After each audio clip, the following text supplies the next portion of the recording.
Oh my gosh, is that Lex? Yes, if you're watching this video, I hope you're feeling amazing. So let's continue our Astrology for Beginners series. So yeah, the planet Mars. Mars is the fourth planet away from the sun. In our world, we know Mars to be the fiery, hot, red planet. But actually, Mars is a calm, patient soldier. Remember, in our last video, Venus is the hot one. Mars is a cold planet. And this is an interesting astronomical fact. Mars is mostly frozen, and it has a frozen ice caps, kind of similar to the Earth. And another interesting fact, out of Astrostetics, Mars also has frozen volcanoes. All right, so Mars is really cold. Speaking about Mars, the fourth planet away from the sun, Mars is also the planet of masculinity, right? So now the sun is essentially the authority because the sun contains most of the mass in our solar system.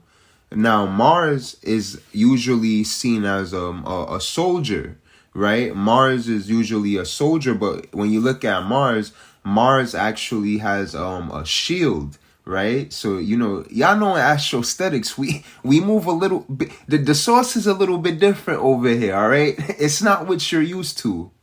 But this also means Mars does also govern the aspect of warfare. All right. So now Mars being the red planet, it also governs iron. All right. And we're going to continue more of this. Mars being the planet that Mars is interesting because, as we said, Mars rules Aries. Right. Now Mars rules Aries. Y'all know in Astrostetics, we got to look across, right? So Mars rules Aries, and its detriment is actually in Libra. Now, Mars gets a bit interesting because, remember, Mars in Astrostetics, Mars is the initiator. Mars is the initiator, the one that begins things. So Mars is a very projective energy, and this is why, in Astrostetics, Mars is definitely a projector, but Mars is also more like masculine oriented. All right. And Mars does have a feminine side as well, but typically Mars is a projective vibe. All right. In Astrostetics, I know we look at Mars a bit different. Remember, Mars has a shield and Mars is also a spear. All right. So when we looking at where Mars is exalted, Mars is actually exalted in Capricorn, right? And we know that Capricorn is a feminine sign. Now, we don't usually get into like the feminine masculine with the signs like in most cases, but when we're talking about Mars and in its receptive element, Mars is also ready to defend. All right. And this is why Mars is a calm patient. And, this is why in Astrostetics, Mars does have a very calculative side. And this is when it's in Capricorn that it does amazing. All right. We look at Mars as a calm, patient, calculative vibe. Right. Now, when it comes to Mars being in Cancer, right, Cancer, the fourth house, right, this deals with the home and the house.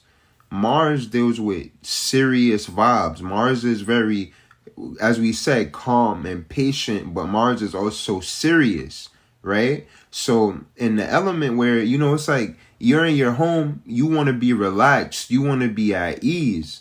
Now, even though Mars is that, there is a side of Mars that is assertive, right? And what this is showing us is that assertive quality is at its most effective when it is in that realm of business in the executive sense, because that's how we look at Capricorn and Astrostetics, as the executive. All right. So I hope y'all feeling amazing as always. So in our last video, we went into Mars a little bit, right? The exaltations and the falls. Y'all see by now that Mars has a strong relationship with the cardinal signs. And remember, this is why in Astrostetics, we look at Mars as the initiator, because in Astrostetics, we look at the cardinal signs as the initiators because they also initiate the seasons. All right. So this is just, building it more because, you know, that's what we do in Astrostetics. We want these things to make sense. And, you know, that the sun has a strong relationship with the cardinal signs as well. And, you know, that's why, you know, this is so important that we look at the relationship between the sun and Mars and all the other planets, right? And you know that we're going to get into Jupiter next. And I hope y'all enjoying the flex. Let's get it. When it comes to Mars, right, one more time, Mars is a very interesting planet because, yes, traditionally, Mars definitely does deal with stimulation. Mars deals with assertiveness. And this will also mean that Mars can also deal with passion.